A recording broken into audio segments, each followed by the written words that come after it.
Good morning, everyone. How you guys doing? Welcome to today's ingress forecast. If you've already seen today's daily astrological forecast, you guys know that we were talking about what we have going on today, it being a portal day and everything, a very powerfully energetic day, very energized, I should say, and for really good reasons. Now, we also today, not only is it a portal day and a day that is very energetic in a whole lot of regards, including a Saturn retrograde happening later tonight, we also had Chiron go into Aries happening today. Now, just to give you an idea, this happens once every 8 to 9 years. So this is a event essentially that doesn't happen very often. Now, do keep in mind that Chiron will not be remaining in Aries this entire time. It will be retrograding back into Pisces later this year, and then next year in February, I believe it's going to be staying permanently in Aries. However, the time from now till February next year really kind of gives us a picture of what it is that we will be looking at. Now, so let's go ahead and kind of go over this in different layers, because there's a lot of different things that I want to talk about. I do have my notes section over here, which I will try to read over as I talk, because there's a lot of information of things that I just kind of wrote down that were coming to my head, and I didn't want to be forgetting much of it as I try to give out this transmission. So Aries, Chiron is going to be conjuncting Mercury. Now, this isn't just a regular Mercury. This is a Mercury still in its shadow phase period, having came out of a retrograde on the same day of a new moon. This is very big, because essentially this Mercury is kind of lending its strength in helping us be able to re-experience events that have occurred, maybe in a slightly different fashion, but with the newfound knowledge that we can do better and we can do more. Right.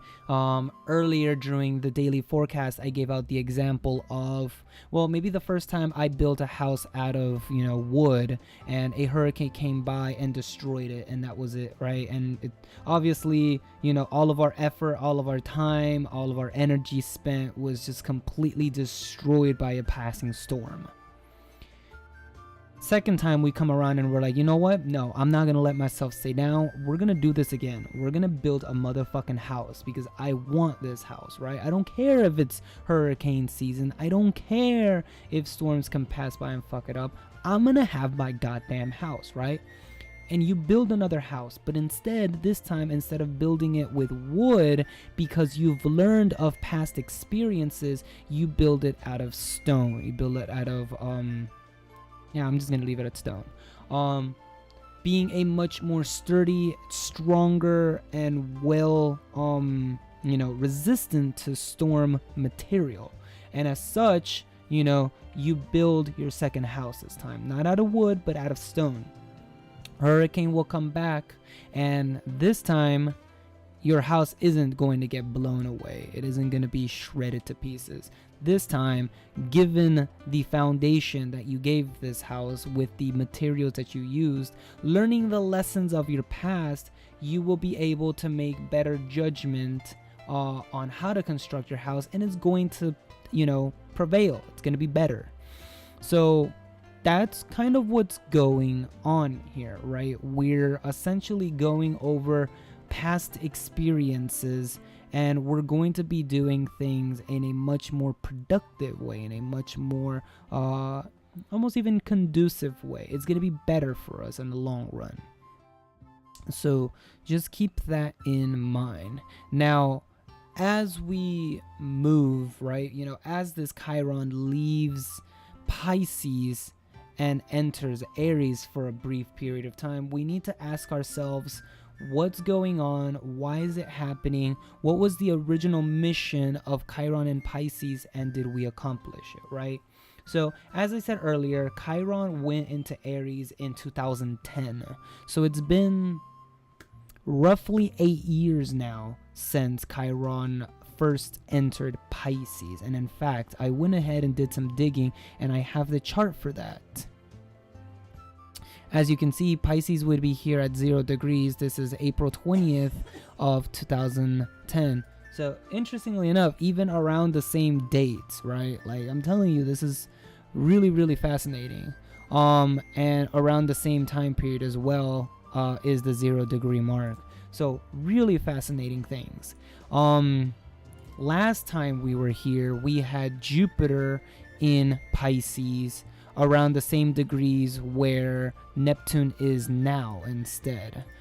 Neptune was at the end of Aquarius at that time, and interestingly enough, it was at 28 degrees. Now, if you watch today's daily forecast, you guys know that I was talking about the number 28 and it being a very influential and powerful number, especially given its significance in a numerology sense. Interestingly enough as well, the sun was at 0 degrees. Mercury was retrograding. Venus was in Taurus. Like, yo, it's happening again. Venus is in Taurus and almost down to the exact same degrees, only 3 degrees off. Look at that. Look how 10 years aligns itself beautifully. Back then, we had Saturn in Virgo. We had Mars in Leo. Moon was conjunct the South Node in Cancer, which I find quite interesting because we will be having the nodes go back into Capricorn and Cancer by next year. So this is something that is quite interesting to behold. But, you know, the big significance thing here is Chiron entering Pisces, but also in the 12th house. Notice that, because again, I'm taking the degrees of 0 degrees, 0 minutes. So this gives us kind of a snapshot of what the houses would be placed as during this ingress. 10 years ago, it was in Pisces in the 12th house, which means double whammy of not being able to see any of this. But what was the significance of Chiron in Pisces before? Well, you know, Chiron in Pisces was guiding us to focus on healing of the spiritual self, asking us to awaken to the truth and to really dig deep into our psyche in order to uncover the subconscious thoughts and beliefs. Now, I'm gonna be frank with you guys. Around this time period, this is when I started getting some weird mental shit. You know, during this time period, I awakened to my own, what I now understand to be visualization meditation. And what that means is the way that I meditate, I can't do it like most people can, where they're just like silent and being, you know, clearing the mind of stuff and stuff like that. Like, that doesn't work for me. I've tried putting music and that works to a certain degree, but not necessarily. What works for me as far as meditation is visualization. So what does that mean? Two different ways of interpreting this. One, it can be either visualizing an image and holding it in place, or literally projecting my consciousness into a much higher dimension and existing there, experiencing things there. That's how I meditate. And you know, to the average person that may not understand meditation, that sounds absolutely crazy and wild and like, holy shit, that's amazing, right? Thank you. no, I don't mean to take credit or anything like that, but like, that's what works for me. And I say this because in my own, what I once thought to be imagination, I've had a lot of scenarios play out. You know, I ended up as an artist drawing a lot of the characters that I would interact with in that meditative state, and I would give them personalities and talk with them and stuff. And, I started thinking myself a little bit insane at one point when I actually started having back and forth conversation with such meditative state beings. And it, like over time, I'm like, so is there people like in my head that is just not me, right? Other beings as well. I started feeling a little bit odd. And again, all of this happened around 2010 and 2011. A little bit 9, but not so much. It definitely got much more powerful between 10 to 11. And essentially, it was my version of waking up and uncovering that subconscious thoughts and being more awakened, if you will, to the nest of spirituality as a whole. But back then I didn't understand it. I didn't get it. I was just like, I'm crazy. Is what I started thinking, right? Like, holy shit, Niwa, you actually insane. Like, no, I promise I'm not though. So that's what was happening to me. And having, Pisces gone through, or excuse me, not Pisces, Chiron gone through Pisces, is basically an awakening of spirituality, a reflection of these subconscious patterns that has been brought to your attention, or as I've said before, awakening, right? Moments that help you inspire and heal you on a spiritual level. This is also an interesting reason as to children that were born from 2010 to 2018 are very spiritually inclined because they have Chiron in Pisces. My Chiron's over in Cancer, so hey, anybody that's from my generation will probably have Chiron in Cancer as well. Now, understanding this really does help us figure out a little bit more of what Chiron is trying to do in Aries, because while Chiron was in Pisces, it was basically trying to get us closer to spirit, closer to spirituality, closer to essentially our own concepts of where we belong and what we are and what we're meant to do, what we're in this life for, bring you to what we normally call your life's path. Really awakening yourself. It's bringing attention to that. Now, as Chiron moves into Aries, that attention is going to shift. It's going to shift to more Aryan-like qualities. And what are Aryan-like qualities? Well, it's going to be shifting to many aspects of your life as it begins to unfold, right? There's going to be significant shifts, feelings, thoughts that may also hold clues as to what type of energies are going to be in store for you. This is what we're going to become more aware of from now until February. On a global scale, the whole earth, all of humanity here, Aries is going to be teaching us about healing our ego, our sense of self. This is a good time for us to really learn how to embrace who we are and allow our ego to really work for us and not against us. This is very significant right now because, I've been talking about this not only in the last couple weeks, but even months, really, acting with integrity, acting with authenticity, stepping up your game, getting on the platform, getting on stage, playing your role. Don't hide, don't shrink. Come out and express who you are and how you are and who you're meant to be, right? These are concepts that we have been, repeatedly saying to you guys and saying to you guys and saying to you guys to hopefully, your subconscious is beginning to pick it up. And one of these days, your conscious mind to kind of light the bulb and realize this is important. The reason for this is not only are we trying to awaken you guys on a personal level, on a, how would you say this, individual basis, but we're also trying to do this for the collective mass as a whole, humanity as a whole. This was where things get a little bit interesting. Because as I've been reading Ra's scriptures recently, I've been really kind of learning a lot of, for example, our identity, who we are, what we're here to do, what we're meant to do. And It's been very interesting, very influential, very giving me background information of how I can understand my placement in the world and what that means in relationship to the placement of everyone else, you know.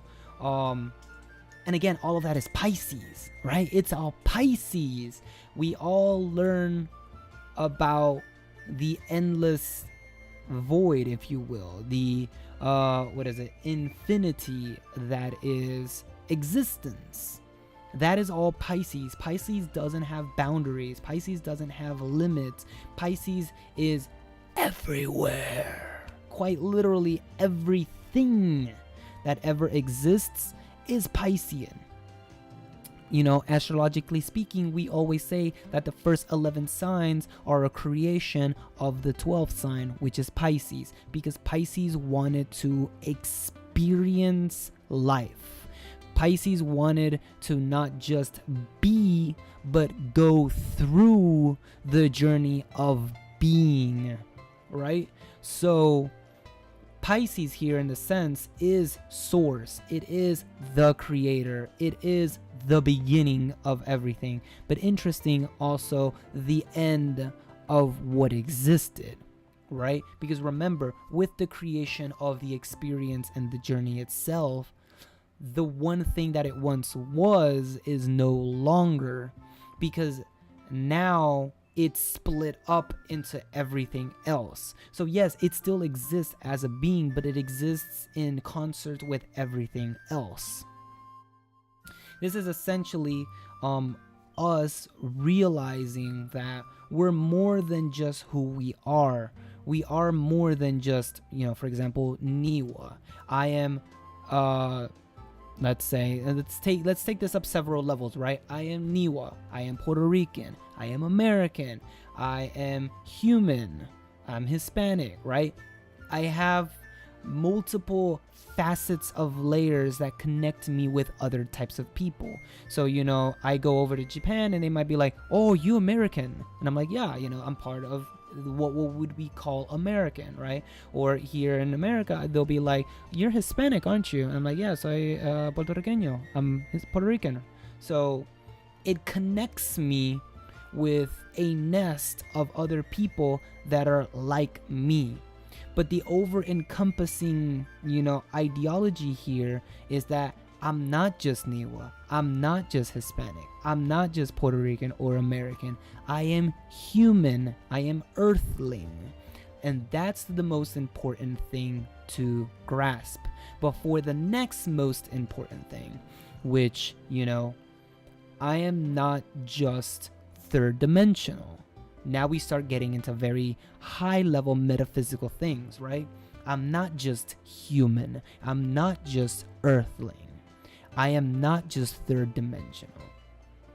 I am fourth dimensional. I am fifth dimensional. I am sixth dimensional. I am seventh dimensional, and keep going and going through the 12 layers of dimensions, right? Why? Because everything originates from Pisces, from source, which also lends to the belief that if Pisces is the creator of everything and we are essentially a part of that creator, we ourselves are also creators that co-create with the mass consciousness of creation. This is the true, endless, boundless entity that is Pisces, that is all of us. This is what Pisces was trying to teach us. This is what Pisces was trying to address. That we are more than just the collection of what we are now. We are, in a way, a part of several layers of identifiers that all encompass one thing: the creator, the beginning of everything. Pisces, if it helps you conceptualize the idea. And as we move now from Pisces to Aries, we now bring our attention to ourselves. Not ourselves, well, ourselves both as an individual as well as a collective. because now that our subconscious has gone through this Piscean transit, and hopefully many of our consciousness has awoken to this idea. And if you hadn't before, you're welcome. Very much appreciate giving you guys this knowledge. And if you guys want a little bit more knowledge, I am working on the final touches of the Discord so that I can open this up to you guys. And again, we have different channels for different types of either conversations or readings or exchange of ideas. Definitely there's a lot of things that I am posting as resources if you guys want to go ahead and read them, such as Raw's transmissions with us. So that's keep in mind that if you're ever interested in any type of this material, we will be trying to provide that for you guys. And it's quite interesting because the conversations with Raw took place over 30 years ago and predicted a lot of these events. Like, it's like, whoa, how, right? But again, returning back to Chiron and Aries, right? You know, on a global level, we will be kind of like healing our ego. We're going to be truly finding our sense of self and what that means to all of us, so that our egos are working with us, not against us. Again, what does Aries represent? Authenticity. It's the innocent child, the one that acts before thinking. It's our identity, who we are. We act, we should be acting with a Aryan-like energy complex, right? We shouldn't, you know, put up facades or act the way other people want us to act. No, we should act the way that we are. And that's what Aries is all about. It's about, you know, that sometimes a little bit reckless, but very much going in there and really getting things done, and not necessarily, you know, thinking too much about it. It's a fiery placement. It's very much that inner warrior. It's all about, you know, defending who you are, being bold, going out there and doing the things. You know, it's the first sign of the zodiac. It initiates, it starts things, it begins things. So it's essentially a whole new beginning, and that's something that I also really want to nail on. This is the beginning of a new cycle. This isn't just, oh, a planet's going from Pisces to Aries. I guess that's the same as going from Gemini to Cancer. Every time something goes from Pisces to Aries, it is the beginning of a brand new cycle. Now, of course, because Chiron will be retrograding back into Pisces, this is a beta testing, right? Everything that will be happening from now to February in regards to Aries, or excuse me, in regards to Chiron, is beta testing. Once February hits and Chiron stays in Aries permanently, that's when the new cycle truly, officially, and permanently begins. Everything that is Chiron related from all the previous cycles until now will have come to an end. And if I may pull out my phone real quick here and try to figure out the last time that Chiron was in Aries, I would say it was a buttfuck long time ago. I actually wish I had it ahead of time. I do not. Let's see here. It looks like that was, oh yeah, we're looking at a really big time. In fact, interestingly enough, check this out. So the last time that Chiron was at the beginning of Aries was roughly, give or take, a couple months here and there. Back in 1968. 1968. Why is the 1960s important?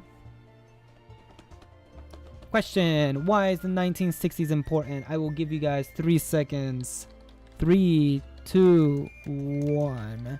Well, The 1960s is important because it was Pluto in Virgo years, which means that they were the years that were supposed to really get things going for us, really begin to fix a lot of things, really being addressing a lot of the issues that Cancer or Pluto in Leo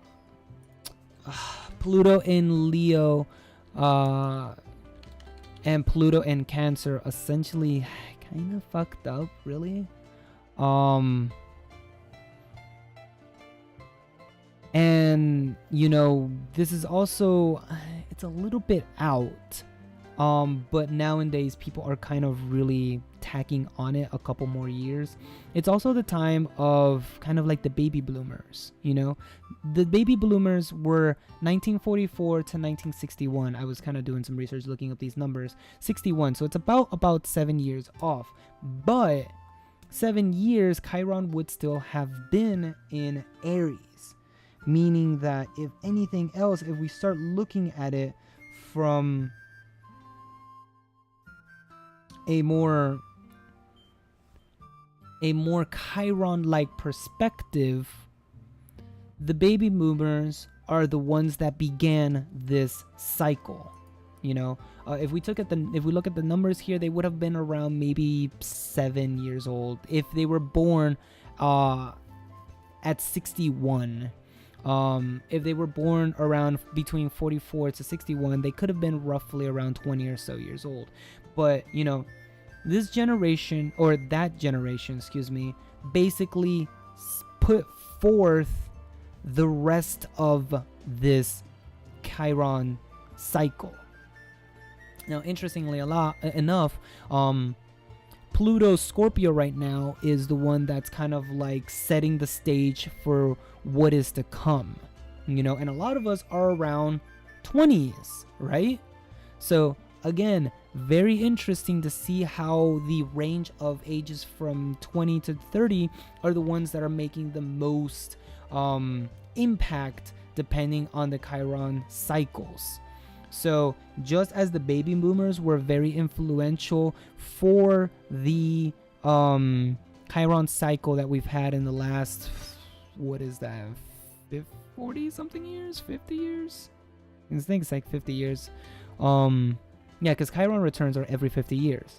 So, you know, just how we've had this essentially transit dominated by them, the next cycle of Chiron is going to be dominated by us. We're going to be the ones that are going to be the most influential coming through the next Chiron cycle here.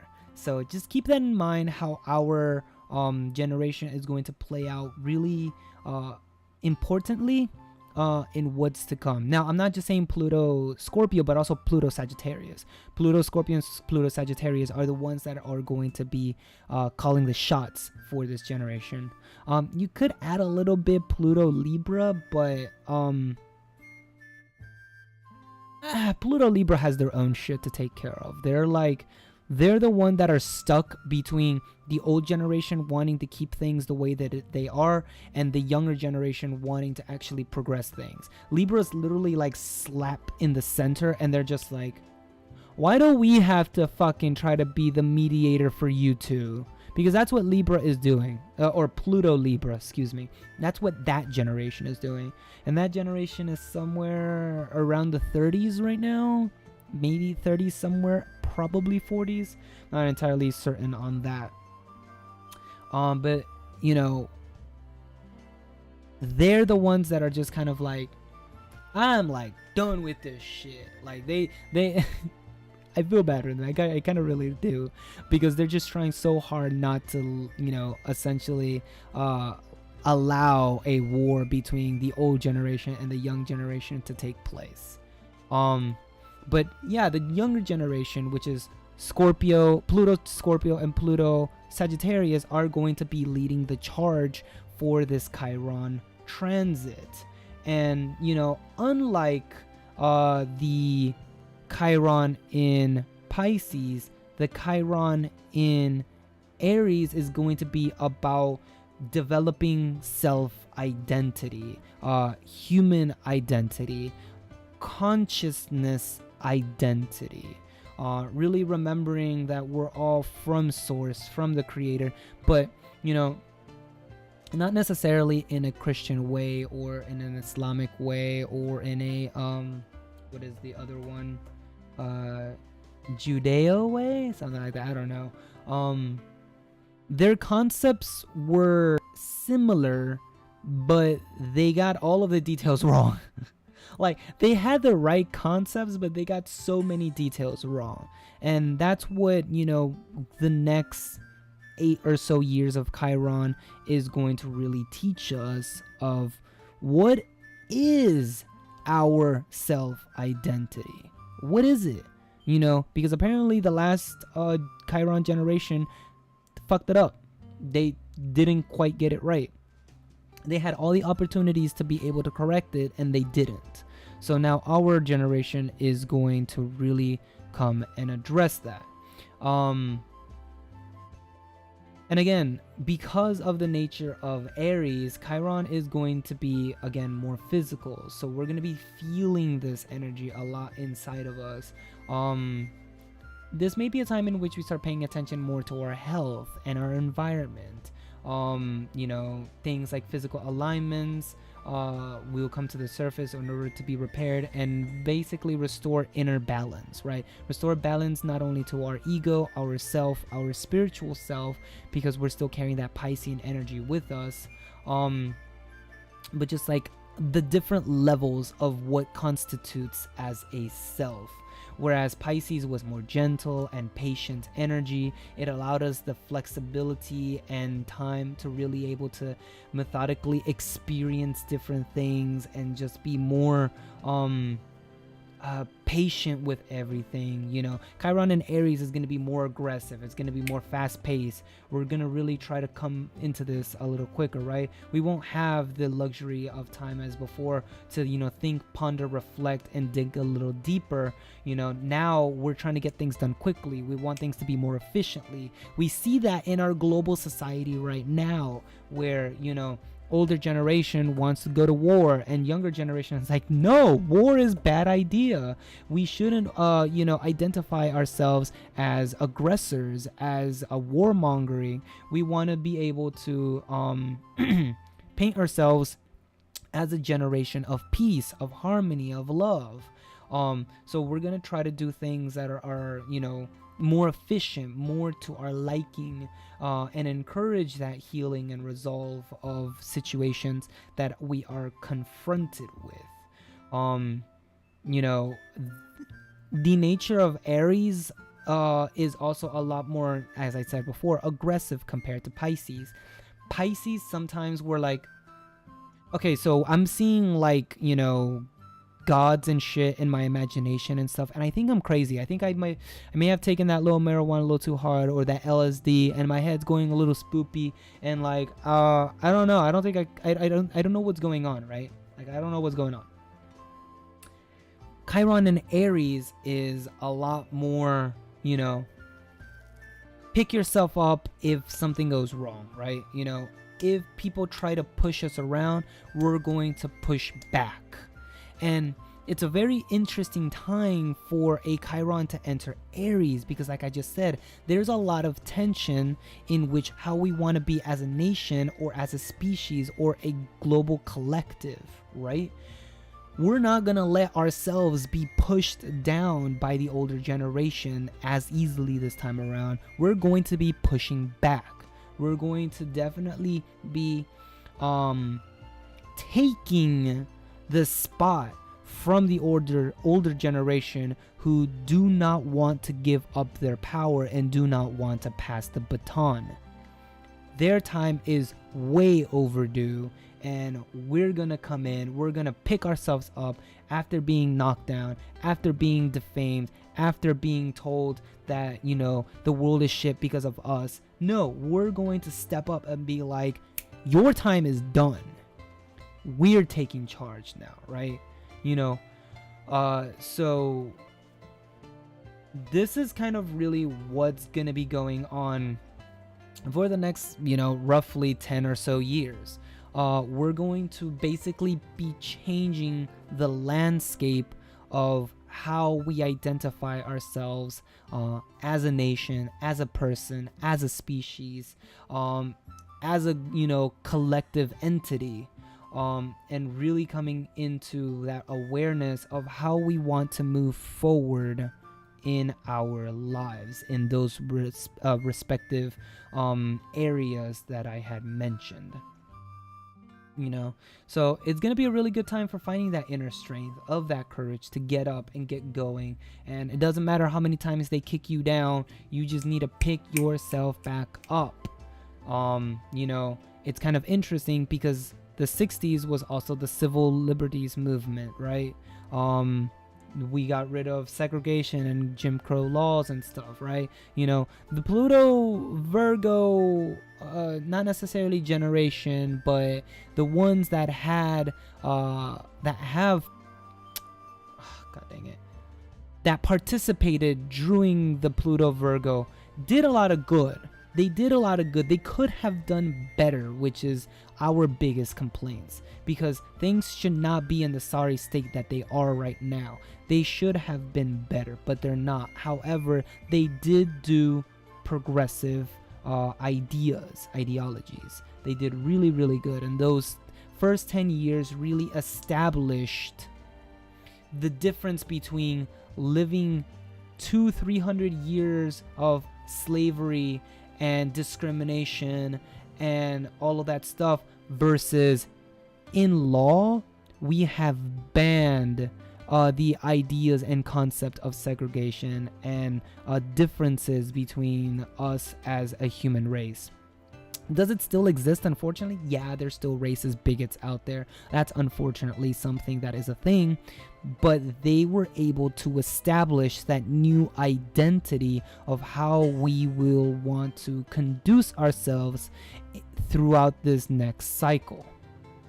That's very important because that's what we're going to be doing, not on a national level, but on a global level.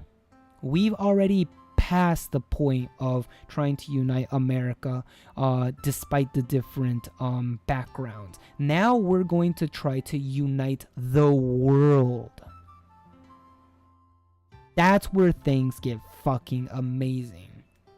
And that's where, the energy lends from the fact that we have Venus in her natural, like, look at this as I grab my dot here. Venus is in her natural house. Saturn is in his natural house, and Neptune is in his natural house. For the most part, I can, kind of push aside Venus and say, okay, Venus was there last time, so not a big hindrance. But Saturn is in Capricorn, and Neptune is in Pisces. This was not the case last year when we had this ingress. This is important because these two are not only generational but very influential planets on a global collective scale.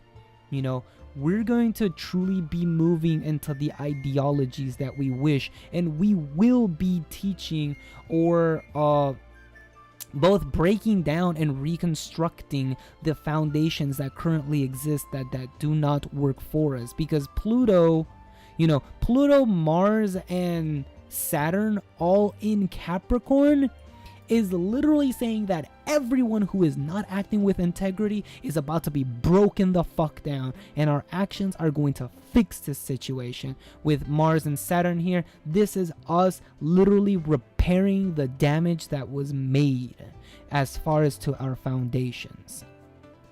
That is the fuck what is going on. And it's just, it's beautiful. It's truly beautiful. And if you think that this is some bullshit, just turn on the fucking news and look at everything that's happening in the world right now. Teachers are standing up and they're trying to ask for equal pay, for recognition for the job that they are doing, because teaching is not just a female daycare center. It's an actual legitimate fucking job. the young people are standing up for gun control, gun reform, and why are we promoting violence instead of love and harmony, right? We have we look down upon things like sexual acts and stuff. We have rated R because sex can't be seen in the light of people, but we fucking have guns like that are easily accessible, and we promote violence in almost every movie that we watch. Like, what? Why are we promoting disharmony but not promoting something that actually brings people together? There's some serious fucked up shit in our society as a whole. And now, I'm not saying that we're necessarily going to go ahead and turn around and we're going to be promoting this shit out of sex and everything, and we're going to ban guns, although that second part wouldn't be so bad. But we're going to really reestablish the identity that we will want to carry with us for the next Chiron cycle. We realize that shit is fucked up right now, and we need to fucking address it. Like, fucking address it.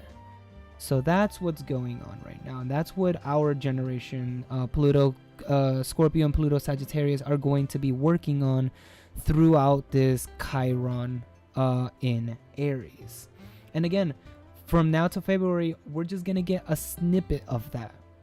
I would not be surprised if I see tensions escalating and possibly even leading us to a civil war within the next 2 years, because the status quo that exists right now needs to be broken. And this isn't a conspiracy theory. This isn't a I want to see America break into pieces and shit. Like, no, this is on a global humanitarian scale.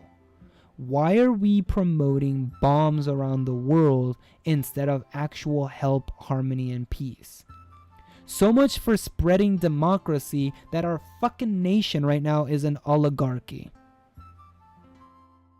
There's a lot of fucked up shit right now, and it's going to be addressed in one way or another. So just keep that in mind. The next, definitely 2 years are going to be very unpredictable ones. We don't know where we're going or how we're going to accomplish this. But, the seeds of this have already been planted. They are already evident. And, just prepare yourself, because this is going to be a hell of a ride. With that said, I think I'm going to go ahead and end today's episode here in regards to the Chiron in Aries. There's a couple more things that I kind of wanted to address and stuff, but I don't think it was as important as what was said instead. And for the most part, I think I covered almost all the bases. With that said, though, this was a little bit longer than I expected, and I am completely drained. So I'm thinking of leaving the Saturn retrograde video for tomorrow. That way you guys get 2 videos today and 2 videos tomorrow, and I don't completely just like pass out from the energy that it takes to record these videos.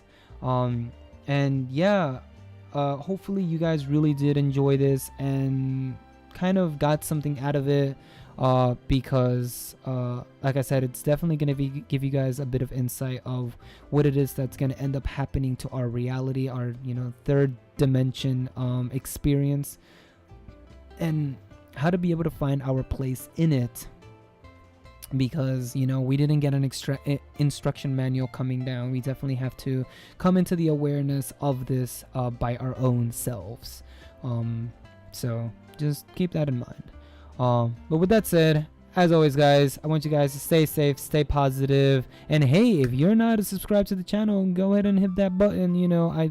I won't treat you guys bad. I love you guys. That I give you guys all that info, that juicy, delicious advices that you guys need. Not necessarily what you may want, but what you guys need. So, follow along with our daily forecasts as well as our very important transmissions like this one today. Also, I don't have icons drawn yet for Chiron and Saturn, so excuse me that I'm gonna have to put a silhouette with a question mark. I you know, improv here. I'm just improvising.